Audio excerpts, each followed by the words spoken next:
Hey guys, tonight we step into a rhythmic world where language isn't spoken, but struck carefully, playfully, reverently on hollowed wood and tightly stretched skin. You're arriving just as the sun decides it's had enough for the day, slipping below the horizon and bathing everything in a gentle bronze. The air smells faintly of dust and sweet millet, and a wide circle of people gathers beneath a sprawling baobab tree whose roots seem to listen. There's a low murmur, like the soil itself is holding its breath, and then it begins. So, before you get comfortable, take a moment to like the video and subscribe, but only if you genuinely enjoy what I do here.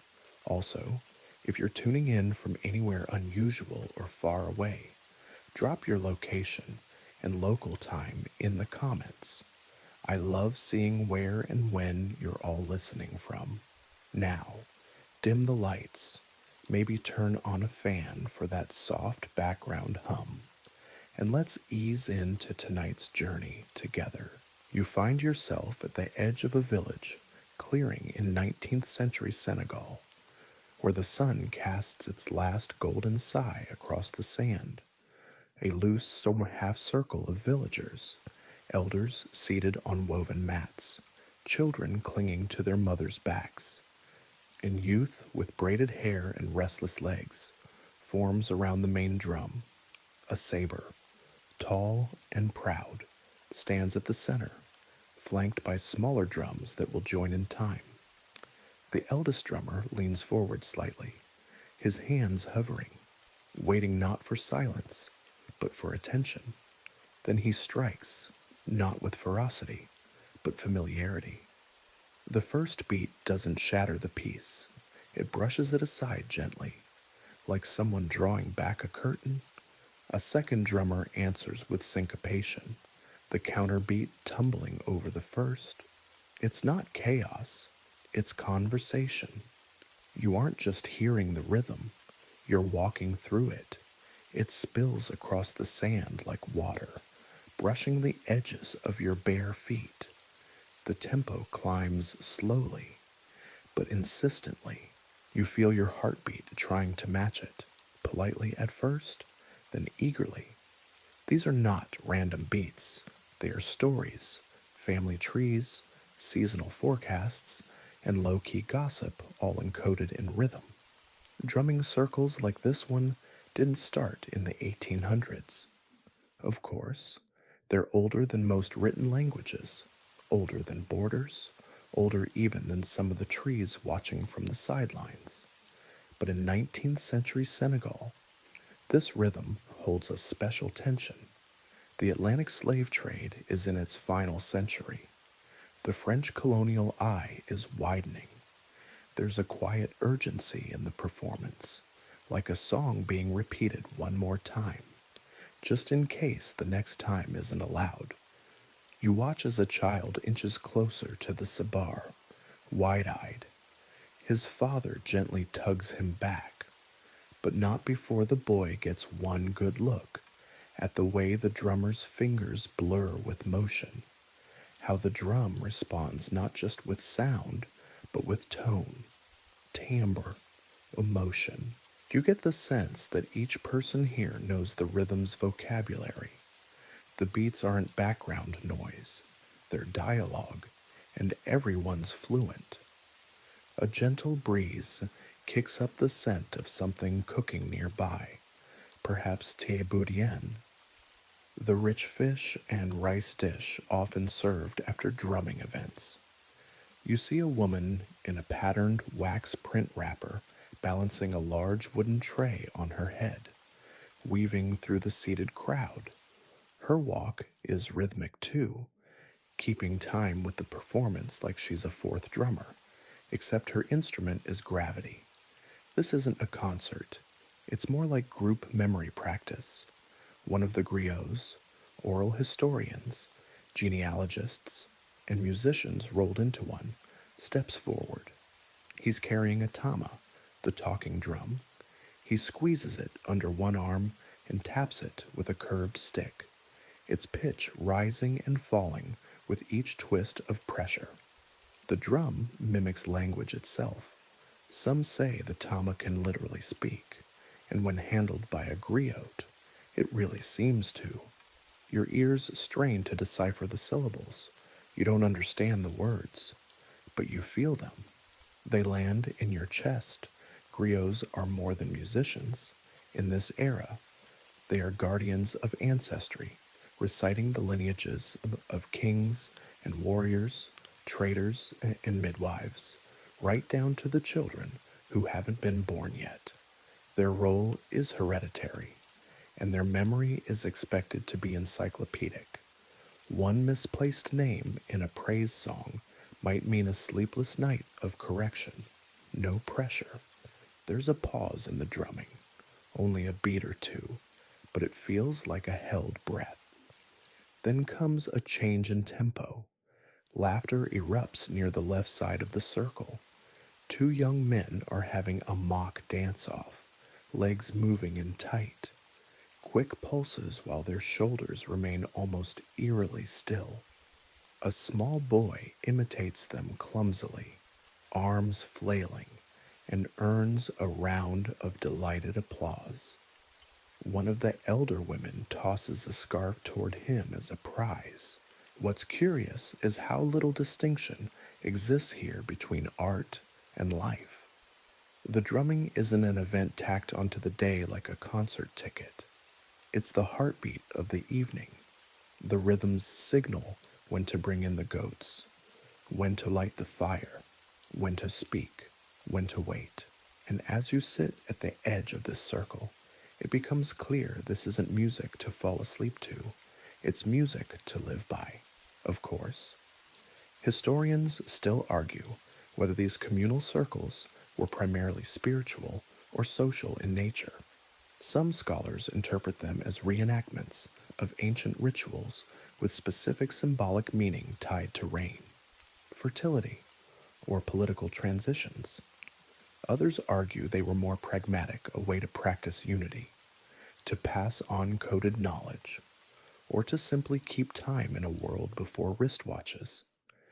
Maybe the truth is a little of everything.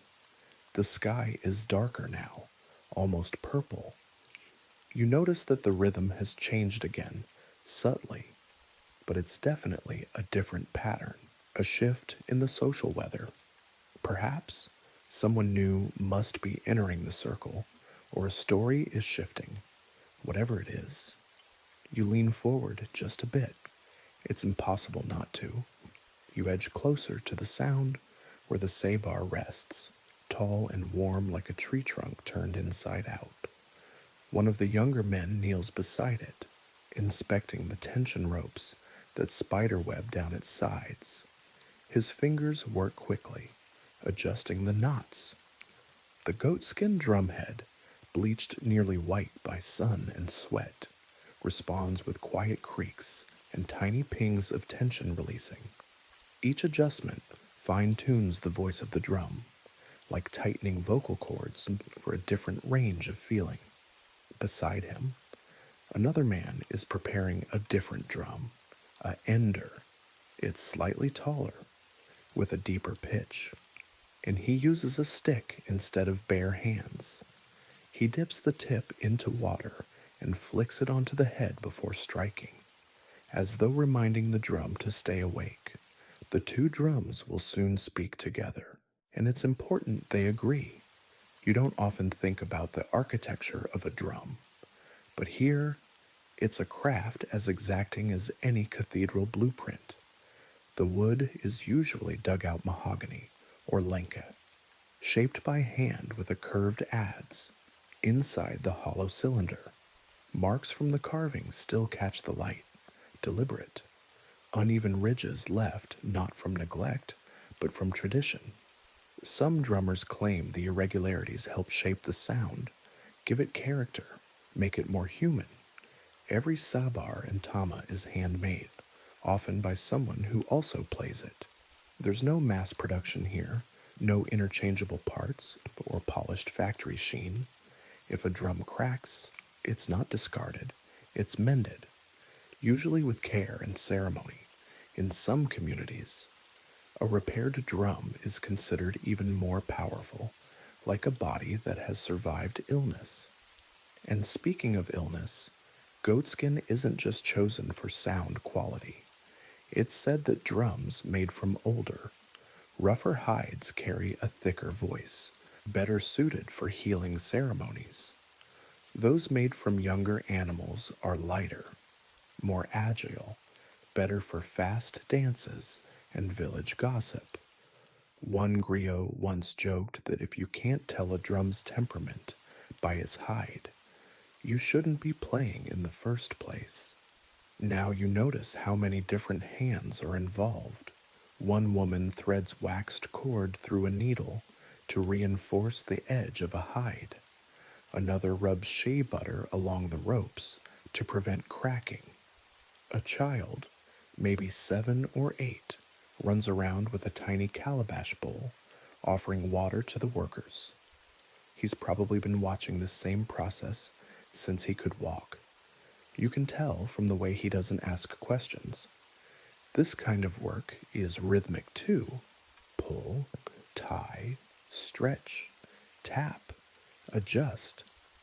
It almost sounds like drumming already, even before the music starts. Every motion loops back into the next, like a song whose lyrics are made of muscle memory. You're handed a small drum, more ceremonial than functional, and invited to help with tensioning.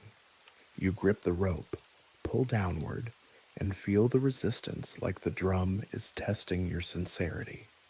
You hold for 3 seconds, then tie a knot. It's not perfect, but it's accepted, so there's a nod from the man beside you, not of approval exactly, but of inclusion. You are now part of the build. Of course, not everyone who attends the circle is a drummer. Some are dancers, singers, vendors, or simply witnesses.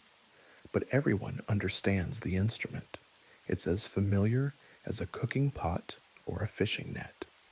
Historians still debate whether this accessibility weakened or strengthened the musical authority in West African societies.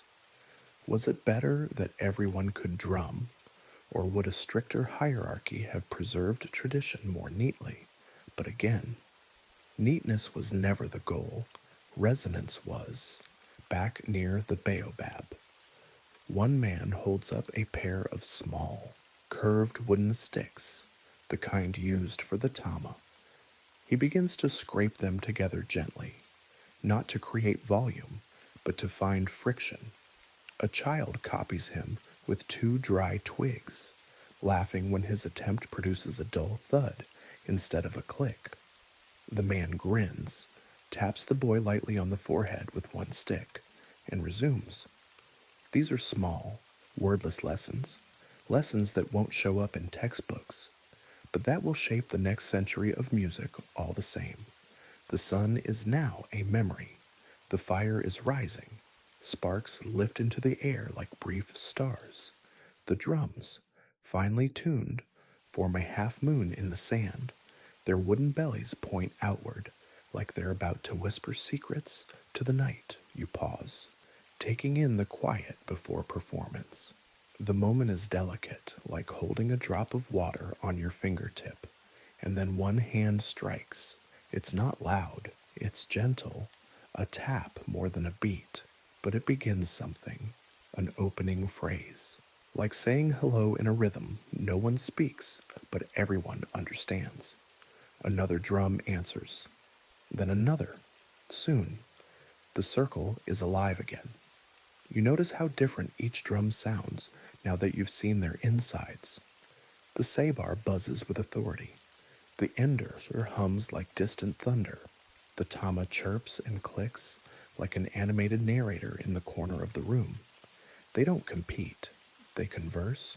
You think, briefly, about the drums you've known, marching band snares, classroom bongos, maybe even a plastic toy one as a kid. And here, under the stars, you realize that none of those were quite alive. These drums, these ones breathe, The music softens for a moment, not from fatigue, but to make room. All eyes turn toward a figure stepping into the ring, the griot. You recognize him from earlier, his movements slower now, more ceremonial, draped in indigo-dyed fabric that brushes the sand with every step. He carries his tama like a second voice.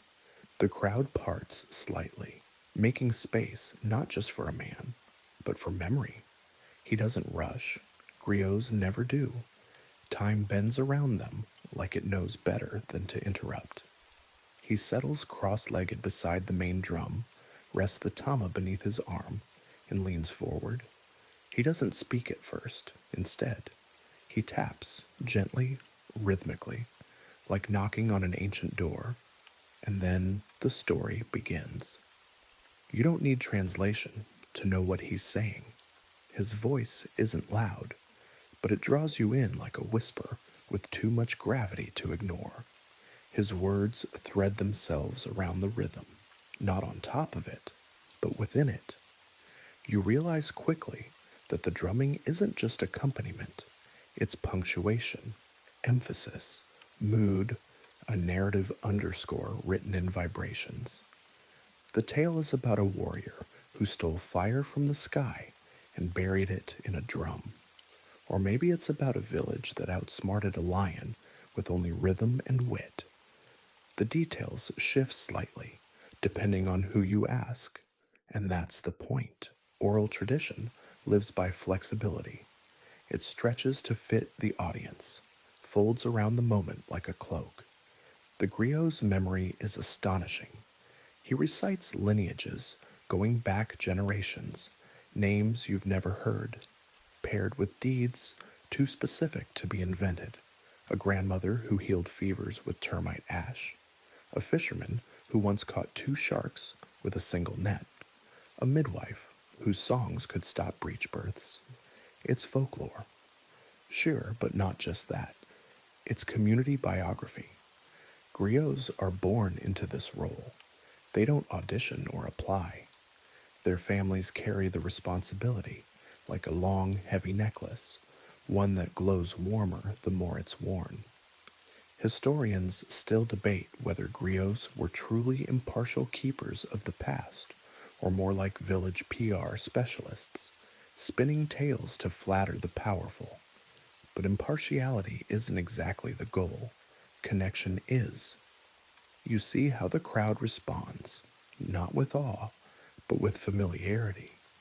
They smile when certain ancestors are mentioned, chuckle at inside jokes from long before your time. It's like watching a photo album come to life, except the pictures move and the captions are in rhythm. There's a quiet moment when the griot shifts tone. He speaks of colonial ships, of strangers on the shore, of people whose names no longer appear in lineage songs because they were taken before their stories were fully sung. The crowd stills. The drumming softens to a single beat, like a heartbeat too heavy to ignore. And yet, there's no bitterness in the griot's voice, just gravity, a steady insistence that remembering is its own kind of resistance. Then the tempo lifts again. A different tale now, lighter, playful. It's about a talking goat who outwits a crooked chief and demands equal portions of millet. You catch yourself smiling, so does everyone else. Children mimic goat bleats. Someone in the back makes a fake chief hat out of a calabash lid and a palm frond. Laughter floats up like smoke. What's fascinating is how seamlessly the griot blends sacred and silly, myth and memory. There's no wall between them. A folk tale isn't just a story here. It's a teaching tool, a mnemonic device, a way to laugh while learning that power can be tricked, and trickery can be noble. The griot pauses, taps his tama 3 times, each tap a little higher in pitch. Then he begins a praise song, this one naming people in the circle. You see faces light up. A young woman blushes as her name is woven into a verse about beauty and sharp wit. A grandfather is praised for his elbows that remember the rhythm even when the head forgets. One boy nearly explodes with joy when he hears his nickname sung. The griot winks at him. The boy melts. This kind of storytelling is performance. Yes, but more than that. It's social weaving. It ties the past to the present and then gently nudges both toward the future. You start to understand why griots are treated with such deference. They aren't just artists, they're architects of memory. At the edge of the circle, an elder woman calls out something softly. The griot nods, shifting seamlessly into a lament. The rhythm slows again, the drums echoing like distant thunder now. He sings of a recent loss, a respected healer who passed during the last rainy season. The song doesn't mourn in a Western sense. It celebrates. It recounts her deeds, her stubbornness, her laugh, her ability to name every herb within a day's walk. There's no weeping here, just swaying and listening and remembering. You close your eyes for a moment, just to let the sounds swirl together. The griot's voice, the tama's replies, the faint hum of insects in the night air, and beneath it all, the unshakable beat of the sabar, steady as breath. You shift slightly in the sand, your legs tingling from sitting too long, but you barely notice, because the rhythm has changed again. This time it's sharper, quicker, more conversational. It's as if the drums themselves are mid-debate, each voice interrupting, questioning, insisting. But they aren't arguing, they're building something together. You begin to notice how the rhythm shapes the evening. A certain phrase in the beat brings two young men into the center of the circle to begin a dance duel. Another, slower rhythm sends elders nodding in time, murmuring softly. The rhythm isn't simply decoration, it's instruction. You don't clap on the offbeat because you feel it. You clap there because the rhythm tells you to. In 19th century Senegalese life, rhythm holds more than aesthetic value. It's infrastructure. These polyrhythms, layers of beats played simultaneously, interlocking like puzzle pieces, form the basis of communication in public space. They're not written down in sheet music, but remembered in hands, in muscle, in marrow. Some patterns are so ingrained that children tap them unconsciously while helping peel cassava or pounding millet. The concept of rhythm as language isn't metaphorical. Certain beats actually mean things. A quick, repeating three-beat phrase might signify the arrival of a visitor.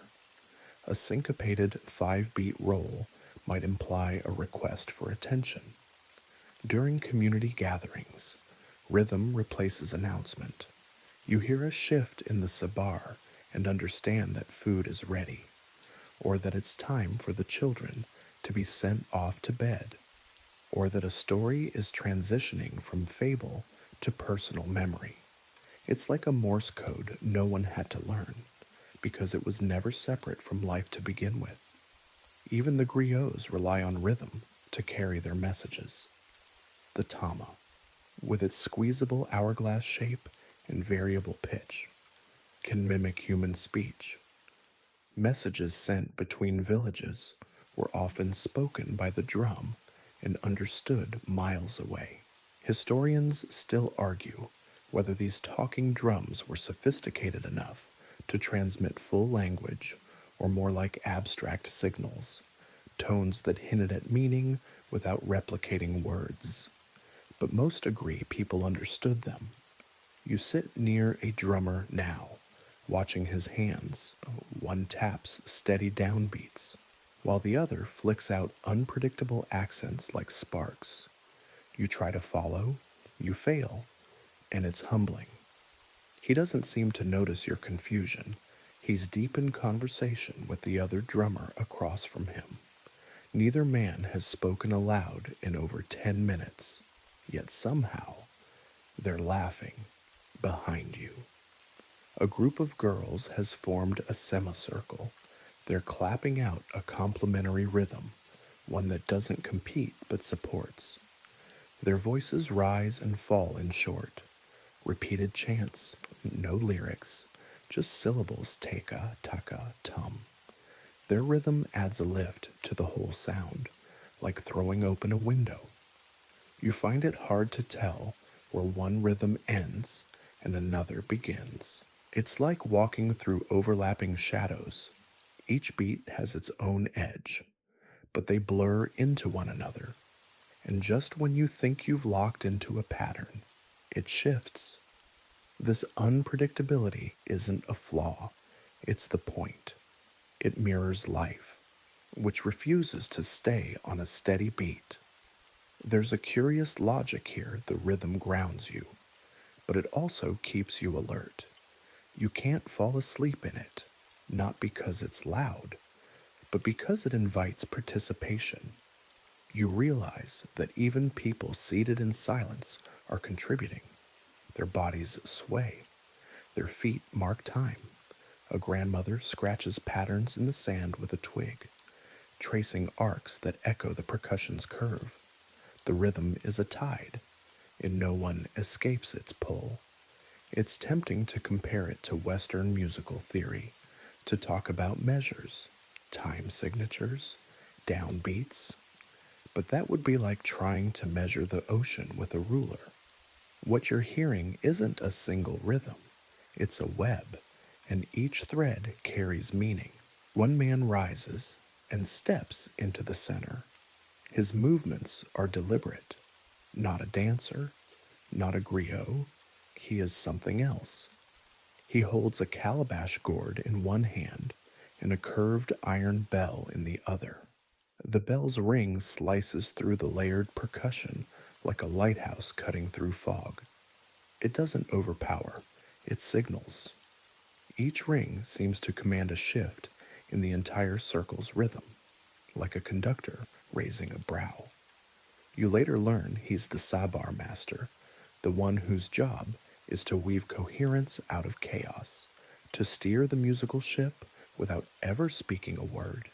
Even silence plays a role. There are moments when all drummers stop except one. That lone beat, surrounded by hush, becomes enormous. Then, just when the quiet begins to stretch too long, the others return with a jubilant thunder. It's a kind of musical humor, a joke told in anticipation and release. Historians often struggle to notate these rhythms in Western terms. Some have tried transcribing them using Western time signatures and drum notation, only to admit defeat when confronted with the music's fluidity. The concept of the one, that first beat of the measure, is intentionally obscured or shared among players. This, more than anything, prevents colonial classification. You can't colonize a beat you can't count. That, perhaps, is part of its power. In a world rapidly being mapped, taxed, and cataloged by European powers, the drum refuses to be pinned down. It laughs at grid paper. It outpaces ledger books. Its logic belongs to the body, not the bureaucrat. You let yourself sink into the rhythm now, not to solve it, but to float inside it. There's a comfort in not understanding completely. It reminds you that rhythm was never made to be understood. It was made to be felt. The tempo slows, but not from exhaustion. It's a deliberate shift. A new rhythm curls out from the sabar, gentler, tinged with something playful. You notice the change not just in sound, but in the energy around the circle. The posture of the drummers changes. The onlookers shuffle, making room, and then you hear it laughter. It's Women's Drumming Day. A woman in a boldly patterned wrapper steps into the center with the kind of confidence that makes space bend around her. She's carrying a short stick in one hand and a folded scarf in the other. Her head wrap is piled high, her earrings swing like pendulums, and when she smiles, it's the kind that warns you to keep up or get out of the way. She taps the drum, not softly, not tentatively. She announces herself with rhythm. A quick four-beat motif snaps through the clearing, and the other women join in. It's not that the men aren't allowed to play, but today they don't. They step aside, forming a respectful half-ring behind the women, nodding along, grinning when someone shows off a particularly flashy flourish. In 19th century Senegal, women's drumming isn't just tolerated, it's institutionalized. Certain ceremonies, naming rituals, market blessings, fertility festivals, require the presence of female drummers. This isn't a novelty, it's tradition. Even so, colonial records often ignored it, assuming the drum was a male domain. Some early European observers dismissed the women's rhythms as domestic or informal, which is historian code, for we didn't understand it, and it made us uncomfortable. But listen closely, and you'll hear no confusion here. The rhythm these women create is complex, joyful, defiant. There's teasing in the beat. One drummer throws a sarcastic phrase across the circle, echoed moments later by a cheeky retort. The rhythm isn't just sound, it's shade, it's flirtation, it's subtext with a tempo. A second woman enters the circle, spinning slowly as she plays a tama under her arm. Her sleeves shimmer with metallic thread, and as she twists, the fabric flares like the petals of a jacaranda flower in full bloom. She locks eyes with the first drummer. There's a pause, and then they laugh together, the beat carrying them like a joke that never needs explaining. You see a girl, perhaps 13, watching from the edge. She mimics the movements with a pretended drum made from an old cooking pot. An older woman notices and beckons her closer. The girl hesitates. The crowd hushes slightly. And then, with careful steps, she enters the ring. She's handed a small drum and encouraged to try. Her first strike is timid, barely audible. The second is better.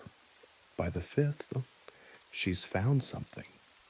The other women begin layering rhythms beneath hers, bolstering her like scaffolding around new construction. She grins, and the entire village grins with her. This isn't just music, it's apprenticeship. You don't need formal lessons when rhythm is your inheritance. One of the women sings a verse now, her voice sailing cleanly above the percussion. The lyrics are satirical, something about a husband who eats too much rice and sleeps too long. Everyone laughs.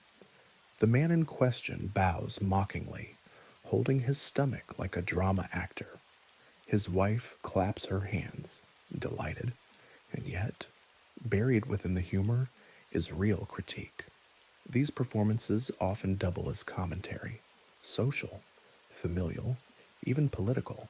A woman might use the stage to call out a local chief's stinginess, or to praise a midwife's gentle hands, or to protest unfair grain prices. No one interrupts. The drum protects the speaker. It creates a performance space where truth can exist unpunished. You start to understand how these women carve authority out of rhythm. They don't need formal titles. The drum grants presence. Their hands are fluent in a language that says what mouths sometimes can't. Historians still argue whether this tradition was born as a form of subtle protest or emerged naturally from pre-colonial spiritual customs. Some see it as an extension of animist rituals where women held sacred roles. Others frame it as a reaction to rising male dominance under Islamic and colonial systems. The origin may be debated, but its impact is undeniable. There's something deeply communal about this moment. No one performs at the others, they perform with them. Even when you're seated silently at the edge, you're involved. Your breath, your attention, your laugh at the punchline, they're part of the rhythm. The dancing begins now, slow at first. Women of all ages form a wide arc, shoulders bouncing gently, hips swaying with relaxed precision. They take turns stepping into the center, not to impress, but to express. Juan raises her hands above her head, spinning like she's churning the air into butter. Another stomps lightly, her feet dusting the earth in a syncopated swirl. There are no mirrors, no choreography, only instinct. You catch the eye of an older woman seated nearby. Her face is a road map, deep lines etched by sun and time. She notices your quiet awe and leans toward you slightly. You feel it, she asks in Wolof. You don't speak the language, but the way she says it, the way her hand taps once, twice, against her thigh, you understand. Yes, you feel it. As the women's drumming eases into softer rolls and laughter melts into ambient chatter. Another group prepares to enter the circle. This time, it's the teenage boys, barefoot, alert, and trying very hard not to look nervous. You recognize a few from earlier, when they'd been playing at the edge, drumming on sticks or copying the elders with exaggerated movements. Now, it's different. There's formality here, ritual, expectation. The rhythm shifts again. This beat is slower than the playful bounce of the women's session. It has weight, like a steady heartbeat with something to prove. The Sabar master, seated in a place of quiet prominence, strikes a deep, grounded phrase, one that calls the initiates forward. The boys form a line. They are not yet men, but this circle is where that changes. Initiation rites in 19th century Senegal often included rhythm as their central language. Before writing came drums. Before adult speech came the drumbeat of inclusion. This ceremony, though not identical in every village, follows a recognizable template demonstration, repetition, endurance, and finally, improvisation. You watch as one boy steps forward. His shoulders twitch in anticipation. The elder hands him a drum, not a pristine one, but an old sabar with scuffed edges and faded rope. This is intentional. The drum carries lessons. You don't start with elegance. You start with memory. He's given a rhythm to copy. The elder plays a short phrase, 4 beats with a rolling accent. The boy listens, then tries. He's close, not quite right. The crowd murmurs, not cruelly, but with interest. The elder repeats. The boy adjusts. A second try, better. A third, perfect. The saber master nods. Once, the next phrase begins. This isn't hazing, it's calibration. Each boy must pass through this cycle. Hear, repeat, adjust, learn. The rhythm is not just about muscle, it's moral. Embedded in each beat is a lesson: patience, precision, timing, humility. One scholar once called this process a language of values with no need for verbs. That scholar had never attended an actual circle, but they weren't wrong. You see how the drumming stretches the boys, not physically, but emotionally. One boy falters and clenches his jaw. Another nails a pattern, only to fumble the next. An elder steps beside him and gently taps the correct rhythm on his back, as if reminding his spine what the hands have forgotten.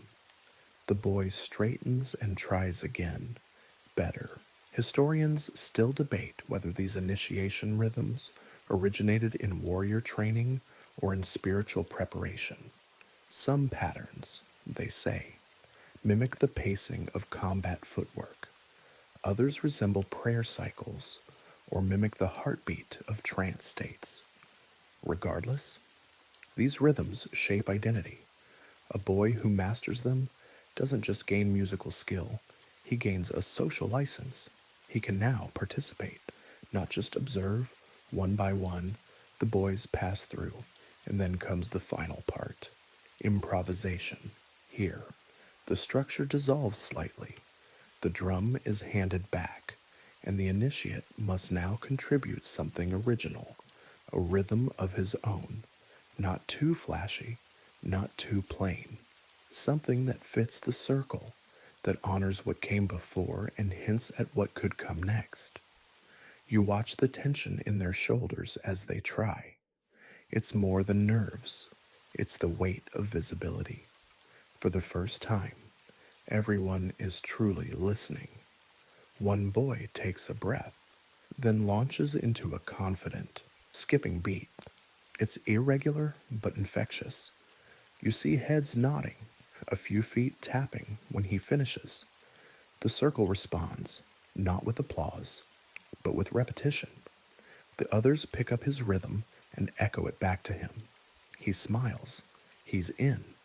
You can't help but marvel at how much trust this system requires. There's no test paper, no certification, no ceremony with a medal at the end, just rhythm, memory, and the confirmation of a listening community. If your beat is worthy, they will repeat it. If not, they'll help you find one that is. A break is called. The boys retreat, some breathless, others proud, all changed. The drums are set down gently. Water is passed around in carved calabash cups. You sip, grateful. The liquid tastes faintly of baobab and something smoky, maybe the wood of the drum itself. The sun is long gone now. The fire at the center of the circle has settled into a wide, glowing bed of embers. Sparks float upward lazily, vanishing into the dark like punctuation marks that forget their sentences. You think about how different this all is from your world, how distant from school bells, attendance sheets, and grading rubrics, and yet, somehow, it feels more honest. These boys won't get trophies. They'll get responsibilities, invitations, rhythms of their own to pass on. At the edge of the circle, one of the elders taps a drum softly, almost absent-mindedly. The beat he plays is simple. You realize it's the same one the first boy struggled with. Now, it sounds different, not because the rhythm has changed, but because you have. You know it now. You feel it. A faint change settles over the circle, not in sound, but in posture. You notice the subtle hush, the stillness before something unsaid. Then, from the edge of the clearing, they arrive. 3 men in dark coats, their boots oddly shiny and stiff against the sandy ground. A fourth follows behind, his uniform pressed with military precision, the collar far too tight for this heat. They don't bow, they don't clap, they don't understand what they're hearing, but they've been sent to watch. French colonial officers, stationed in this region to observe local customs, though in truth they're here to assess, categorize, evaluate, control. One carries a small leather notebook, already half full with awkward sketches of drums and unfamiliar names phonetically butchered. The other adjusts a pince-nez, squinting through the smoke from the fire as if the act of looking harder might translate rhythm into sense. You feel the air tighten. The drummers notice too. Their hands don't falter, but the rhythm shifts, slightly slower, less daring. One elder lowers the pitch of his saber with a touch of water, muddying the tone, making the patterns less decipherable. It's like watching a flock of birds lower their wings without stopping their flight. Colonial administrators across West Africa had long misunderstood or deliberately dismissed the power of rhythm. To them, it was quaint, primitive, decorative, something for the natives to amuse themselves with after laboring for someone else's sugar or peanuts, and yet, paradoxically, they were also suspicious of it. Why so many drums? Why so many people listening so intently? Why could these beats draw a crowd faster than any church bell, in fact?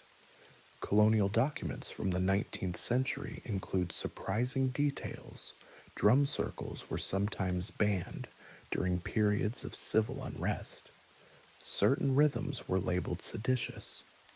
One French commander in Saint Louis reported that too much noise among the blacks often precedes complaint, a sentence that somehow manages to be both vague and incredibly specific.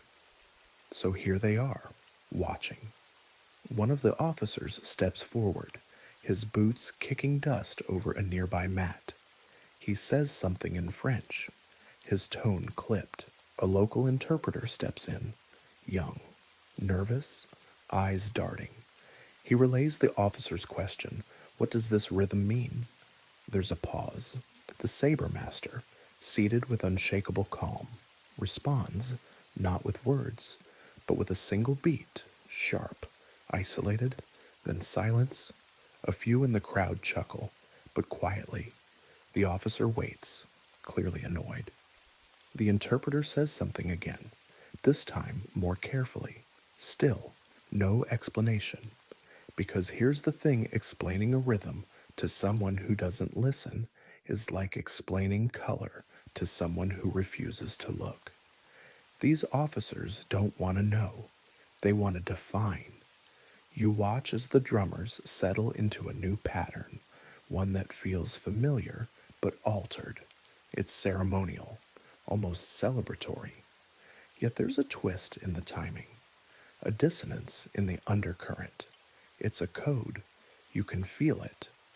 Historians still argue whether these coded rhythms were widespread tools of resistance or coincidental anomalies. Some point to documented cases where rebellions were planned using rhythm as signal, certain beats indicating time, direction, or roles. Others argue that the idea of rhythm as rebellion is a romantic projection by post-colonial scholars. But sitting here now, it's hard not to feel the resistance pulsing beneath the surface.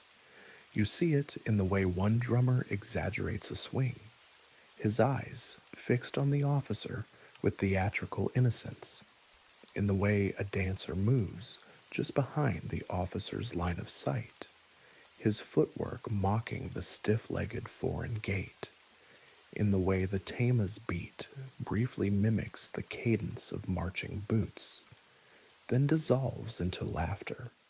The colonial presence never becomes violent tonight.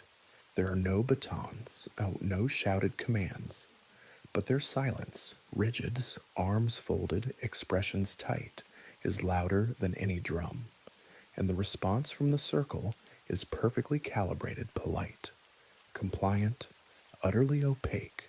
Eventually, the officers leave. They nod stiffly, murmur something about returning tomorrow. Their boots crunch away, swallowed by the dark. And once they're gone, the rhythm changes, instantly. It's like the drums exhale, the patterns return to complexity. Syncopation blooms again. A dancer jumps into the center and spins like a cyclone unbottled. Laughter erupts, not cruel, just relieved. Someone mimics the officer's stiff posture, causing a ripple of hilarity. The drums pulse louder, freer. They aren't just playing now, they're reclaiming. There's a phrase repeated several times in Wolof, something short, musical, biting. You catch a translation whispered by a child to her sister. Even the dust dances better than they do. This moment, this collective breath released, this rhythm reborn, is a kind of victory. Small, sure, but deeply satisfying. The music never stopped. It only adjusted, just enough to slide beneath the radar. And now, unobserved again, it blossoms. You lean back into the sand, head tilted toward the stars. Above you, so the sky remains unchanged. But down here, in this circle of memory and defiance, the beat continues, not louder, but truer. The rhythm softens into something sweet, fluid, and oddly celebratory. You can feel the collective mood lifting, as if the drums themselves are relieved, stretching out after the tight restraint of colonial scrutiny. But they don't return to the exact same patterns. Instead, they evolve, they change, not to erase what happened, but to weave it in. The circle has remembered and adapted. A new phrase emerges in the Sabar line, fast and complex, like a tongue twister played on wood and skin. It's not part of the earlier patterns, but it fits, and you realize it's a message, not shouted, not written, played. You're witnessing one of the cleverest traits of Senegalese drum culture, resistance through rhythm. It's not just a slogan, it's an operating system. You hear it now in how celebratory rhythms fold in beats once banned, how naming ceremonies subtly reference protests, how wedding dances slip in patterns first heard during labor strikes. The drumming is camouflaged. This isn't rebellion with fists raised or flags flown. It's quieter, safer, but just as intentional. You might think this sounds conspiratorial, but colonial reports from the 1800s mention it repeatedly. Officials wrote that native songs are hard to parse, but the rhythms seem to shift in tandem with political unrest. That's polite code for we know they're saying something. We just can't prove it. Tonight, you hear it unfold in real time. A wedding is about to begin, not the whole ceremony, but a preliminary gathering where families sing praises, pass gifts, and most importantly, drum. The bride isn't present yet. She's inside with the women of her family, being adorned with red and gold powder, wrapped in embroidered fabric, and blessed with whispered phrases that belong only to her ears. But out here, the rhythm is building. At first, it's joyous and clean, predictable enough for even the children to dance along. Then comes the shift. A new rhythm slips in sideways. It's sharper, with quick repetitions that resemble a warning call, like birds alerting each other to a snake in the brush. You glance around. No one says anything, but the older men nod. Someone near you mutters in Wolof. They're reminding us. The rhythm is based on a pattern once associated with a tax protest from decades earlier, when farmers used coordinated drumming to confuse colonial agents and slow inspections. The pattern had been banned, briefly. Now, it lives again, wrapped in celebration, hidden in plain sight. You realize how brilliant this is. By embedding protest in ceremony, the community ensures it can't be erased. You can silence a speech. You can ban a song. But can you outlaw a wedding, a baptism, a rhythm played in honor of a newborn? This strategy is more than subversion. It's cultural encryption. The beats encode memories, frustrations, truths. Historians still debate whether this layering of protest into celebration was a conscious strategy or an organic evolution. But to those in the circle, the debate is irrelevant. It works.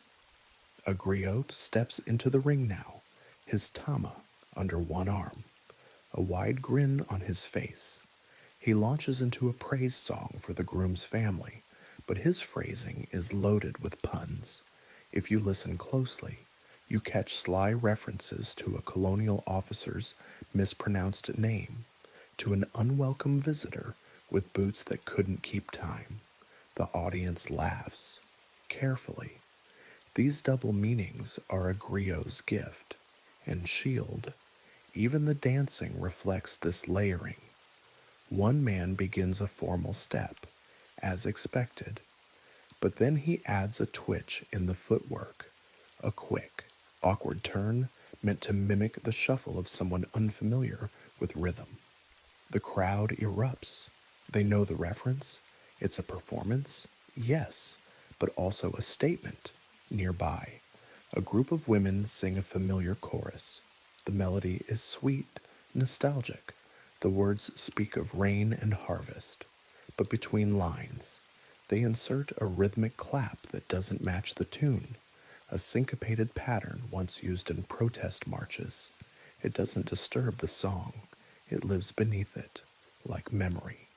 You begin to see this isn't just resistance, it's resilience, a refusal to be reduced, a way of saying, we are still here, without needing to shout. You imagine the frustration of colonial ears, trained to detect rebellion in speeches and slogans. They likely missed what was loudest to the people here, the rhythm, the uncontainable, ever-shifting, entirely local language of pattern and pulse. You can ban words, you can't ban the beat. The wedding rhythms return to joy now, open, inclusive, celebratory. The bride appears at last, veiled in layers of shimmering fabric, her wrists heavy with glass bangles. The women ululate, the children dance, and the sabar speaks. You listen closely. The rhythm is no longer angry. It isn't hiding anymore, but it carries with it all that came before. It holds the memory of what the circle endured, and it celebrates not just the union of two people, but the survival of a culture that cannot be silenced. As the newlyweds are led away in a flurry of dust and celebratory song, the rhythm begins to thin, not weaken, just narrow its focus. You begin to notice individual threads in the tapestry of sound, subtle lines you hadn't caught before. One in particular draws your attention, a beat you can't place. It sounds slightly foreign, like it's come from somewhere else entirely, and it has. You learn that what you're hearing now is part of a rhythm that migrated, a pattern not born in this village or even this region. This one has traveled across rivers, deserts, borders drawn with the arrogance of maps, and now it lives here too. The rhythms of 19th century Senegal weren't isolated, they were travelers. Drumming styles passed along the trade routes like fabric, like stories, like salt. Merchants carried not just spices and iron, but songs and time signatures. The patterns of the Berber traders from the north, the camel drivers from the Sahel, the Mandinka griots from Mali, all found their way into circles like this one. Rhythm, it turns out, does not need a passport. You're hearing it now in a small trio seated near the edge of the circle, two Fulani drummers and a guest from the Wolof-dominated coast.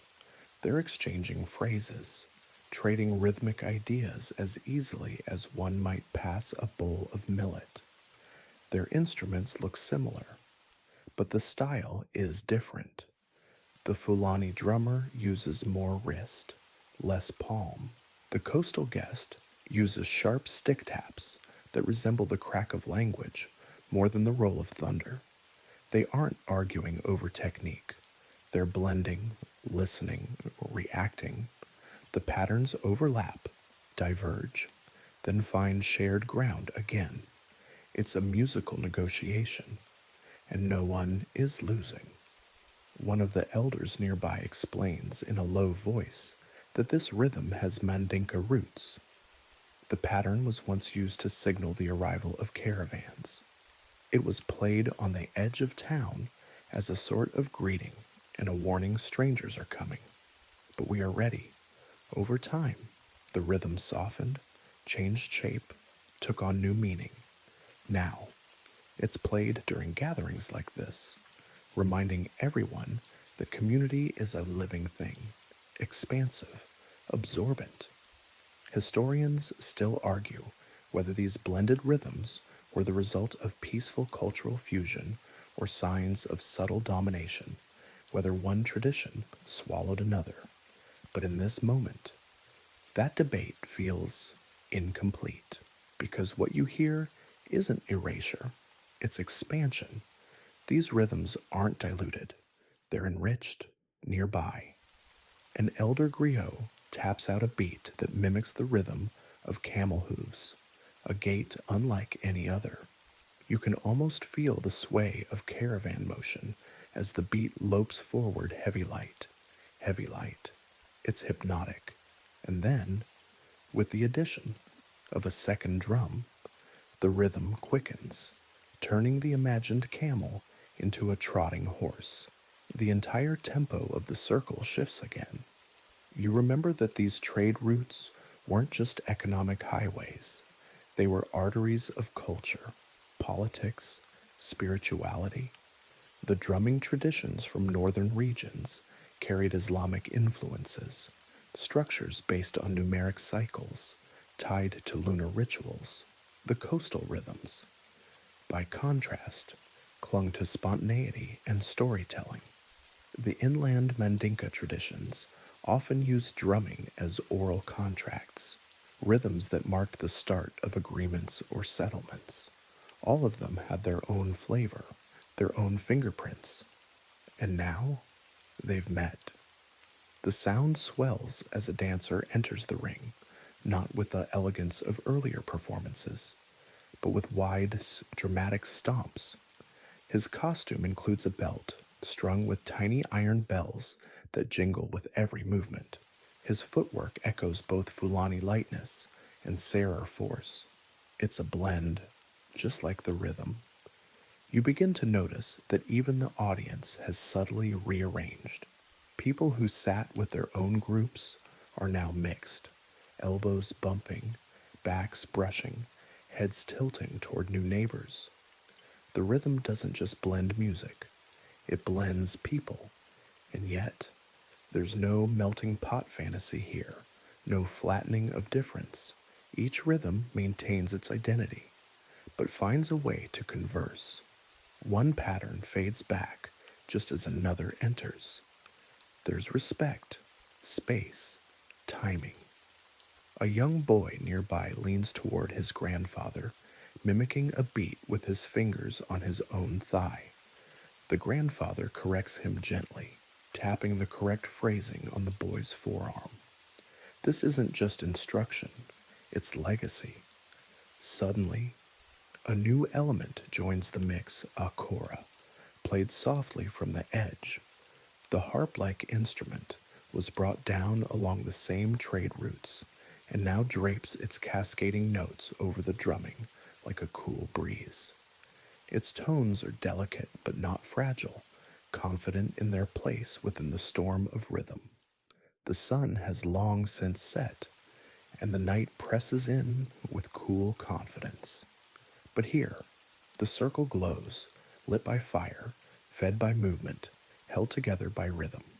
You feel as if you're standing at the confluence of many rivers. And yet, nothing feels disjointed. Rhythm, it seems, remembers everything and refuses to forget anyone. The fire crackles lower now, coals glowing like embered fruit.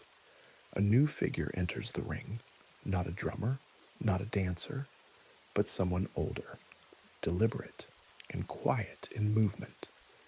He carries a bundle wrapped in dyed cloth, cradled in both arms with the care of something sacred.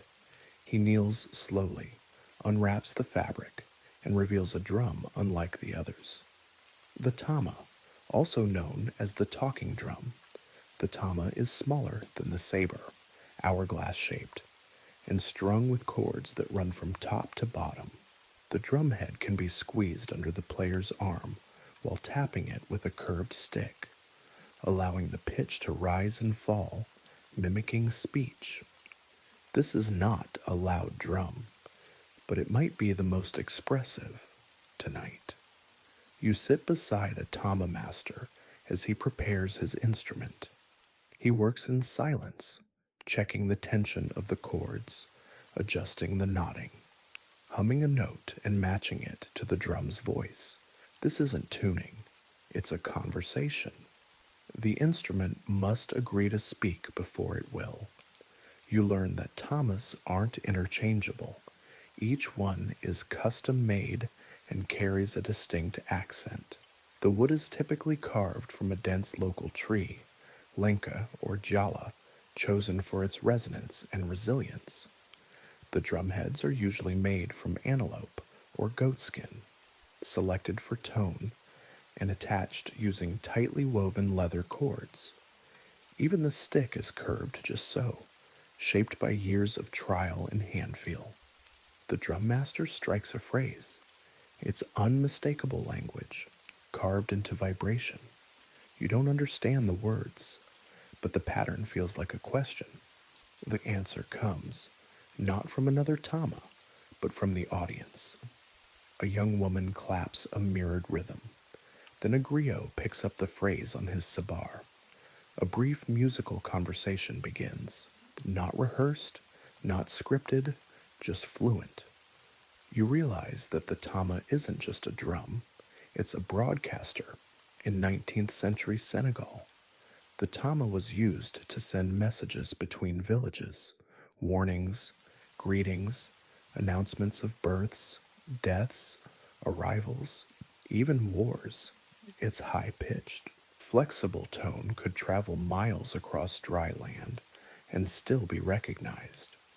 The player would encode spoken phrases into tonal mimics, capturing the rise and fall of Wolof or Serer speech. Of course, it required both a skilled drummer and a skilled listener. Colonial administrators tried to decode the messages, but failed miserably. They took notes, drew diagrams, even made early phonetic guesses. Still, the true meanings slipped through their fingers. Historians still argue whether full sentences could be conveyed or only stock messages. Some liken it to shorthand, others to tonal poetry. But everyone agrees the tama was not decorative. It was critical. Tonight's tama speaks of history. You can hear it in the rhythm, a phrase that commemorates an ancestor's migration. A proverb about river crossings, a joke about a neighboring village's famously slow cooking pot. All of this in tone and beat. The drum master pauses and points to you gently, not to embarrass, but to include. He taps a simple phrase and nods, inviting a reply. You tap backs, clumsy, off-tempo, but sincere. He smiles and responds with a short sequence that sounds, frankly, like laughter. The circle chuckles with him. You've been roasted by a drum. Another tama joins. This one is smaller, higher pitched. The two instruments enter a call and response, overlapping and teasing. They mimic speech patterns: question, hesitation, reply. It's mesmerizing. You begin to listen not for music, but for meaning. The drums are speaking, even if the words are beyond you, in the background.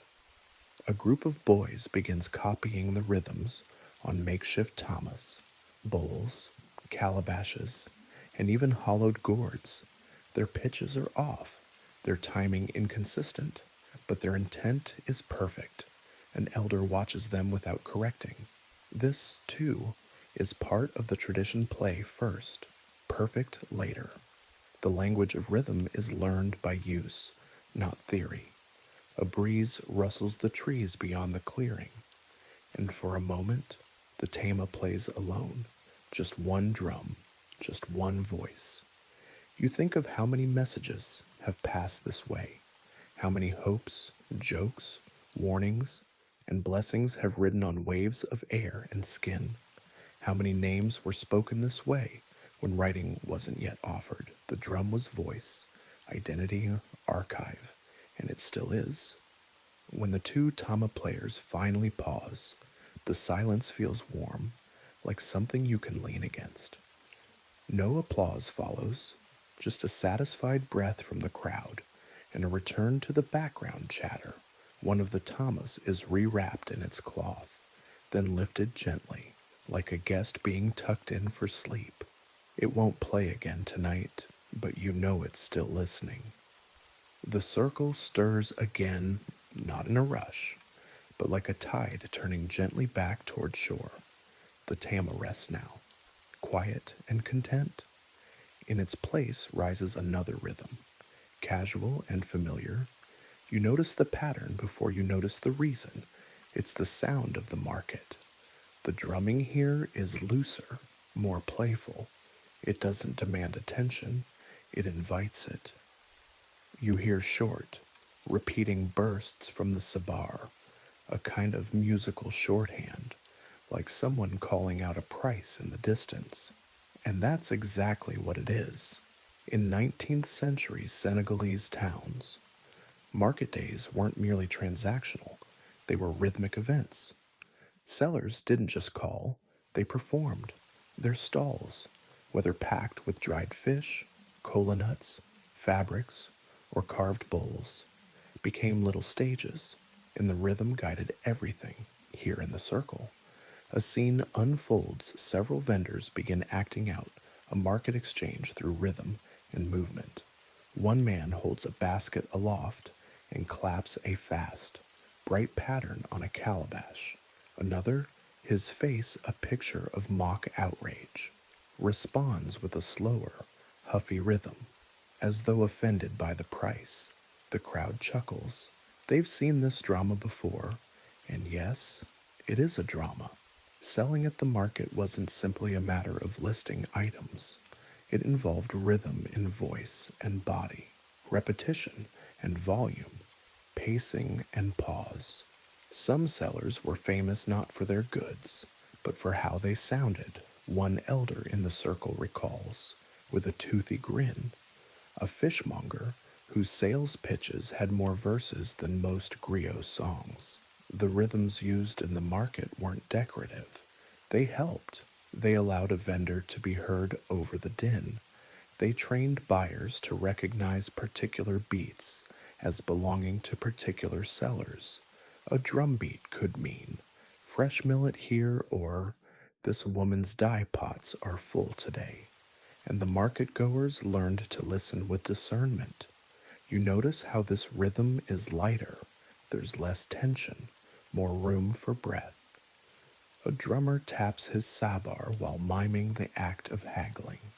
His partner answers with a burst on a small ngoma drum, then shrugs theatrically. It's a whole negotiation, played out in beats and gestures. A woman near you offers commentary in between laughs. That one's pretending to sell cassava, but his beat says he's charging too much. You nod, pretending you understand the joke. She pats your shoulder and offers you a roasted peanut. Children mimic the performers now, setting up imaginary stalls made of twigs and stones. One girl shouts a rhythm while pretending to scoop rice into a bowl. A boy counters with a no thank you phrase tapped on a gourd. Their game, like everything else here, is education wrapped in fun. Historians still debate how structured these market rhythms were. Were they codified, agreed upon in advance, or did they develop organically, shaped by personality and context? Perhaps a mix of both. Some rhythms seem universally recognized, while others feel like inside jokes passed from mother to daughter, uncle to nephew, and the rhythms weren't just practical, they were protective. Market day was a space of energy, yes, but also of risk. Thieves, conflicts, misunderstandings. The right rhythm could calm a crowd. A sudden shift in tempo might signal danger or dispute. You hear one such beat now, sharp, short, repeated 3 times. It cuts through the playful noise like a drum-shaped whistle. Then it fades. A reminder, a reflex. You learn that some drummers were actually hired by the market council to serve as rhythmic overseers, safety coordinators by way of percussion. If two sellers began shouting, a drummer could signal peace with a rhythmic phrase designed to de-escalate. And somehow, it worked. A musical ceasefire. Try getting that response from a written sign. The night deepens, and the reenactment fades into real conversation. People begin forming small groups, talking, passing snacks, refilling bowls of hibiscus tea. But even now, the rhythm doesn't disappear. It hovers, a background tempo, like the heartbeat of a city that knows how to rest without ever fully sleeping. A group of young women begins softly singing a market song, a call and response chant used by basket sellers in Saint Louis.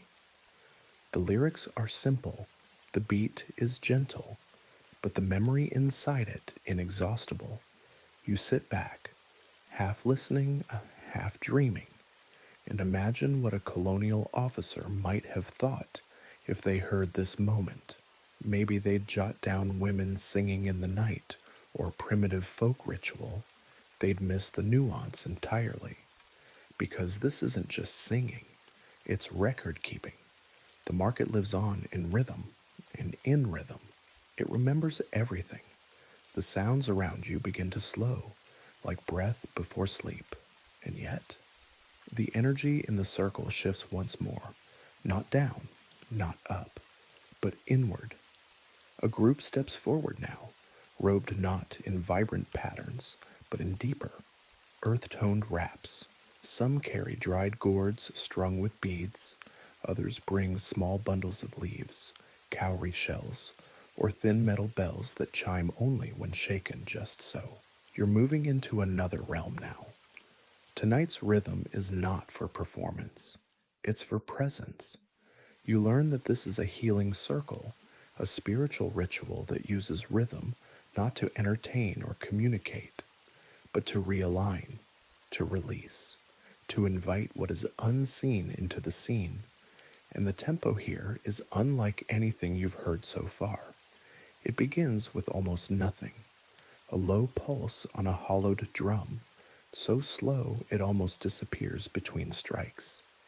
Then a shekere rattles, softly, like sand spilling from a cracked hourglass. Then silence again. But it's not a void, it's a waiting. One of the elders steps into the center, his movements measured. He places a calabash bowl in the sand and drops into it a few sacred items, kola nuts, strands of hair, a slice of dried baobab fruit. Around him, others begin to hum, not in unison, not melodically, but tonally, forming a kind of sonic mist. And then the beat begins, soft, repetitive, hypnotic. It comes from a small, double-headed drum played with fingers rather than palms. The tempo is steady, just under a resting heartbeat. You feel your own chest sinking to it, your breath falling into rhythm without asking. This is not a performance. It is ceremony. The drummers here are not just musicians. They are intermediaries. The rhythm they summon is said to call forth spirits, not violently, not theatrically, but with invitation. In some villages, these ceremonies are used to seek ancestral guidance, to drive out illness, or to prepare a household for birth or mourning. The beat isn't arbitrary, it's prescribed. You notice one of the drummers whispering to his instrument, not metaphorically, literally whispering. He touches the head of the drum with his forehead, then his heart. A small bell rings in time with the rhythm, held in the hand of a young girl seated nearby. Her role is simple to remind. The bell marks the heartbeat of the spiritual plane. A woman enters the circle next. Her eyes are closed. Her walk is fluid, her arms swaying like reeds in shallow water. She does not dance in the way others have. She moves. Her motion carries weight, like she's wading through memory. The rhythm wraps around her like a shawl. You notice her breathing, long, deep, purposeful. She is slipping, gently, into trance. Trance dance traditions have long been part of Senegalese spiritual life, particularly among Serer communities and others with deep animist roots. These dances aren't about spectacle, they're about shift, a change in perception, a quiet opening of doors that daily life keeps closed. The rhythms used are known, specific sequences meant to bring calm, or clarity, or ancestral visitation. Historians still debate how literal these experiences are. Some write of mass hallucination, others of collective performance psychology. But ask anyone in the circle, and they'll tell you it's simple. The spirits listen to rhythm, and rhythm, when offered sincerely, listens back. Now more women enter, some older, some barely more than girls. They form a slow circle, hands lightly touching, heads bowed. The beat picks up just slightly, not faster, just fuller. A low drum joins, then another layer, barely above a whisper. The rhythm is scaffolding now, holding the experience steady. One woman begins to speak, not loudly, not in language you understand. Her words slip and slide like they've been loosened from her thoughts. Her eyes remain closed. She's not performing, she's reporting. What she says is taken seriously. A nearby elder nods, murmurs a reply in soft tones, and the rhythm shifts slightly. Agreement. At the edge of the circle, a small group sings a chant in Wolof. The melody is circular, without a beginning or end, like a spiral drawn in air. The words ask for clarity, for forgiveness, for healing. You don't feel like an observer anymore. You feel included, not as a participant, but as something closer to a witness. This rhythm, unlike the earlier ones, doesn't entertain you. It opens you. The air smells faintly of burning leaves now, cleansing smoke from a bowl of smoldering herbs. A drummer dips his fingers in water before playing the next phrase. Another lays a flat hand against his drum's head and lets it rest there, as if listening for breath. No one rushes, no one directs. The rhythm leads, and then slowly, softly, it fades, not with an ending beat, not with a signal, just less. Each player drops away one by one, like birds lifting off from still water. Silence returns, and this time it feels sacred for a moment. The silence continues, not empty, but full of what came before. The healing rhythms have left a stillness in their wake, a kind of musical hush that doesn't beg to be filled, but you know it won't last long, and it doesn't. A foot taps the earth, then another, a rustle of fabric, a brief trill from a tama, and then a single, precise drum beat, sharp, authoritative, cuts across the clearing, not aggressive, not celebratory, something else, a signal. You turn, and instantly you see this isn't just another performance. It's a demonstration of status. The rhythm that builds now is different from anything you've heard tonight. It's not the playful pulse of the market, nor the heavy chants of healing. It's measured, stylized. You can feel its intention. This rhythm is about being seen, and being seen correctly. In 19th century Senegalese villages, especially during large festivals or regional gatherings, rhythms were sometimes used to subtly, or not so subtly, assert hierarchy, a person's dance style, their timing, their position in the circle, These all revealed their place in the social order, and tonight, the rules are in play. The saber leads, then the ender answers. The phrases are short, polished, even rehearsed. And now you begin to notice something fascinating. The dance is not freestyle, it's coded. A young man enters first. His movements are controlled, crisp, showing respect but not humility. He makes eye contact with the drummers, brief, deferential, and keeps his footwork tight, deliberate. He's from a noble family. You can tell, not just because of how he's dressed, with fine embroidery stitched in gold thread, but because of how the rhythm makes space for him. The drummers slow down just a fraction, framing his motion like a spotlight. Then comes a second dancer. His clothing is simpler, his entry is quieter. He waits just half a second longer than expected before stepping into the rhythm. His movements are expressive, playful, clever, but he doesn't command the same reverence. Still, the crowd responds warmly. He's a known figure, perhaps a skilled artisan or griot in training, someone with value, but not status. The contrast is clear, and it's not cruel, just understood. You begin to see how the rhythm enforces social cues. The drummers shift their patterns subtly for each dancer. For elders, a stately, regal cadence. For youth, faster, challenging beats. For respected guests, rhythms borrowed from their home regions. It's choreography without a choreographer. Historians still argue whether these rhythms reinforced inequality or simply recognized structure. Some see it as oppressive, a musical caste system. Others argue it was practical, an intuitive way to maintain balance in communal spaces without shouting or instruction. Either way, the message was always clear. If you didn't know your place, the drum would remind you. A group of women steps forward now. Their headdresses are elaborate, carefully tied scarves balanced with ornaments made of silver, cowrie shells, or beads.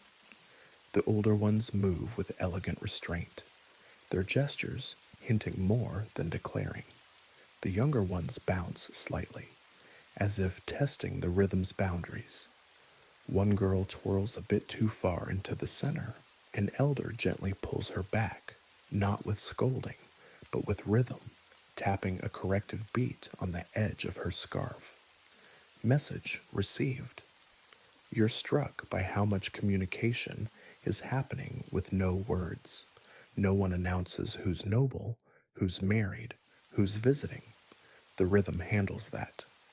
You start to think of it as the village's second language, one used not to describe things, but to position them, when to speak, when to listen, who bows, and how deeply. And yet, even within this structured rhythm, there's room for nuance. A man dressed in modest cloth enters, walking with a limp. He's older, maybe in his 70s, and moves carefully. The rhythm shifts, not out of pity, but out of honor. The drummers slow, then introduce a pattern that echoes an older dance style, one rarely used now, except by those who remember. The crowd straightens. They recognize what's happening. This man was once a master dancer. Tonight, he's being remembered through rhythm. You feel goosebumps rise on your arms. He dances slowly, with only his shoulders and hands, but the beat follows him. One of the younger drummers adds a subtle flourish, a syncopation that hasn't been heard all evening. It's a quote, a reference, a rhythm only those who've watched this man in his prime would recall. The older man smiles and returns a quick flick of the wrist in reply. He's not just dancing, he's conversing. The moment ends with no applause, just a nod. The rhythm returns to neutral. Another dancer enters, another pattern adjusts, and the night continues. You think about how, in other parts of the world, status is marked by trophies, medals, even applause. But here, it's coded into sound, and once you know how to listen, you can never unhear it. The rhythm doesn't declare who you are, it reveals you. Night is deep now, wrapped in the dark hush between constellations. But the circle is far from finished. In fact, something new has begun, a different kind of endurance. Not in the sense of speed or strength, but in continuity. This is the Sabar Gudi, the night-long celebration. You hear it in the way the rhythm no longer pushes or pulls. It paces, a steady, deliberate tempo, not slow, not fast, but sustainable, like a runner finding their stride. It's a beat designed to last until dawn. The drums rotate. Not everyone plays at once. One group performs for an hour, then passes their instruments to another, who picks up without missing a beat. It's seamless, like a relay race where the baton is rhythm itself. Around the circle, some people have curled up on mats, dozing gently with the drums as lullaby. Others remain fully engaged, dancing, singing, talking in clusters with plates of roasted peanuts and small bowls of tamarind juice, and always, the beat continues. This kind of continuous drumming isn't just for entertainment. It's spiritual, communal, necessary. In some regions of Senegal, night-long drumming was tied to fertility rituals or seasonal transitions. The idea was simple: if the rhythm never broke, neither would the blessing. Some even believed that ancestors could only be heard after midnight, when the body had grown tired enough for the spirit to listen properly. You sit beside an elder now, her back straight despite her years. She's humming, softly, keeping time with her thumb against her thigh. She hasn't danced all evening, but she's never stopped participating. Her rhythm is internal now, but no less powerful, nearby. A teenage girl is learning to play the ender, coached gently by her older cousin, who adjusts her grip and nods encouragement. She falters, tries again. This is how tradition moves forward, not by decree, but by proximity. A boy, no more than 6, is asleep in his grandmother's lap. His head bobs slightly to the rhythm. Even in dreams, you smile. Somewhere in the future, he'll know this beat, not because he was taught, but because he inhaled it. The tempo shifts slightly. A new drummer steps in. You recognize her, one of the women from earlier, the one who danced with such confidence. Now she drums, her posture relaxed but precise. She doesn't grandstand, she blends, and the rhythm continues. There's something deeply moving about this. No one is trying to impress anymore. The rhythm has shed its performance layer. Now, it's something you do, like breathing, like rocking a baby, like waiting for dawn, and slowly, the stars turn overhead. You begin to lose your sense of time. The sections of the evening blur together. Was the naming ceremony before or after the healing ritual? Did the griot's third story come before the bride appeared, or after? It doesn't matter. The rhythm carries them all forward, like pebbles in a current. Historians often struggle to explain the importance of night-long drumming to outsiders. Some describe it as cultural performance. Others frame it as social cohesion, or sleep deprivation as spiritual technique. But all those labels fall short, because the truth is simpler. The rhythm continues because it can, because no one wants to be the one to let it stop. There's an old phrase in Wolof, whispered at ceremonies like this one, Li Dujem Chisuba. This won't wait for tomorrow. It's said about the beat, the memory, the moment. The rhythm must be played now, or not at all. The flames in the central fire have settled into low, shimmering coals. Shadows stretch long across the sand. A cool wind stirs the air, and someone throws another log onto the pile. Sparks lift upward like a constellation breaking loose. And still, the beat holds. One drummer stands, his hands raw, his face gleaming with sweat. He smiles at the next player, who steps in without hesitation. Their exchange is brief, a nod, a breath, and then the rhythm resumes. No break, no ceremony, just continuation. You look around and realize something wonderful. No one seems to need an audience anymore. The rhythm is no longer for you, it's for itself, for the circle, for the ancestors, for the morning. You sit back, let the beat wrap around your ribs, and for the first time, you stop listening to the rhythm. You start to belong to it. The eastern sky has not yet lightened, but something shifts in the air. The stars overhead seem a little less crisp, the wind a little cooler. The circle hasn't grown quieter, but its energy has turned inward again, wrapping itself like a blanket around the final hours of night.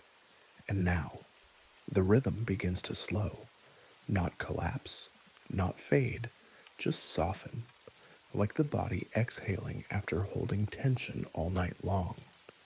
You notice fewer dancers in the circle.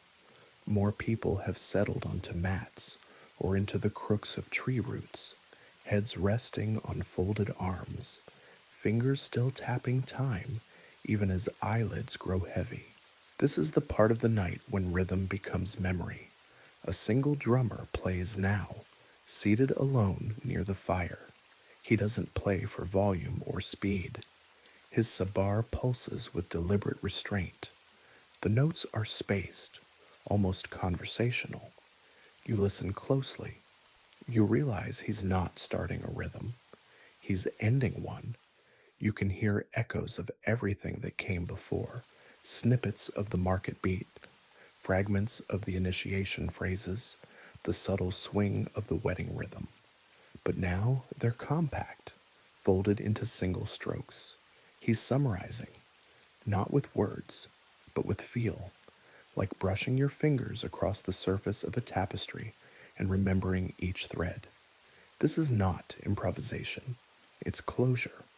An elder joins him, just one.